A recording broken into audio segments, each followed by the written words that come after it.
तो श्रद्धा पहली सीढ़ी, सत्संग दूसरी सीढ़ी, भजन क्रिया तीसरी सीढ़ी, अनर्थ निवृत्ति चौथी सीढ़ी, फिर अनर्थ निवृत्ति के बाद महाराज निष्ठा पांचवी सीढ़ी, रुचि छठी सीढ़ी, और सातवीं सीढ़ी आचार्य कह रहे हैं फिर आसक्ति होगी महाराज, फिर ठाकुर जी से आसक्ति होगी, तब भगवान में जाकर आसक्ति होगी। अभी कहां हुई महाराज? ऐसे ऐसे भक्त हैं, उनकी फिर उस भूमि में आसक्ति हो जाती है।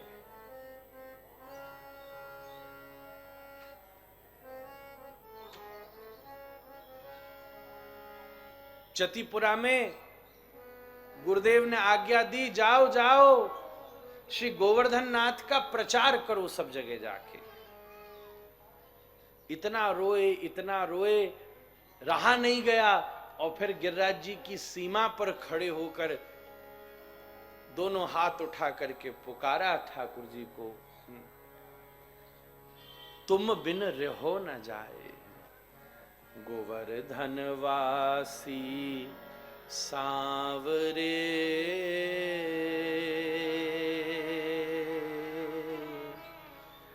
प्यारे तुम बिन रहो न जाए, ब्रजराज लड़हेती लाडले,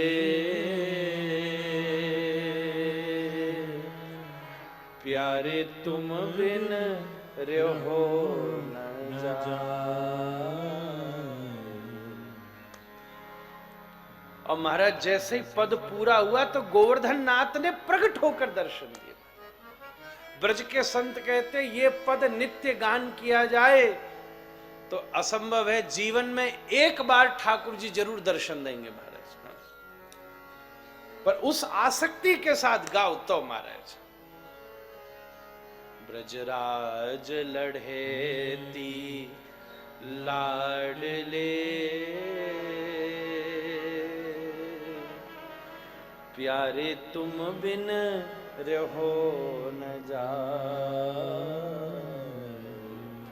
गोवर्धन वासी सांवरे, प्यारे तुम बिन रहो न जाए। ये आसक्ति है, सातवीं सीढ़ी। फिर ब्रज में आसक्ति, ठाकुर जी में आसक्ति। हमारे राधा रमण जी में एक माता जी रहती हैं, नित्य मंगला में आप उनको अभी भी देख सकते हो। मंगला में ठाकुर जी को रोज मंगल गीत सुनाती है। श्रित कमला कुछ मंडल है, जयदेव गोस्वामी रचित जय जय देव हरि। महाराज आज से 40-45 वर्ष पहले उड़ीसा की निवासी है वो। तो कहा भगवान से मिलना है, किसी ने कहा भगवान जी वृंदावन में मिलते हैं।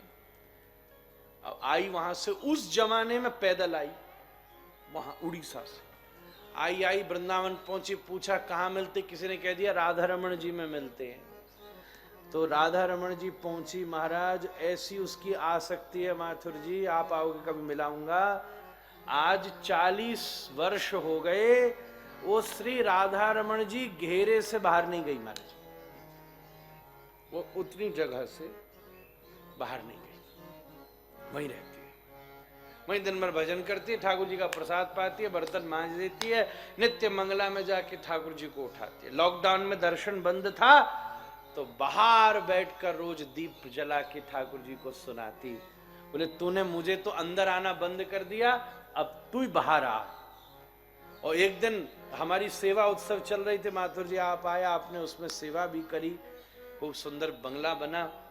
तो उसमें हमने बाहर स्क्रीन लगाई थी 2 दिन। तो वो स्क्रीन में ठाकुर जी की फोटो आई, जैसे ऐसे ये स्क्रीन लग रही है ऐसे मंदिर के बाहर, कि कम से कम बाहर वाले लोग दर्शन करें।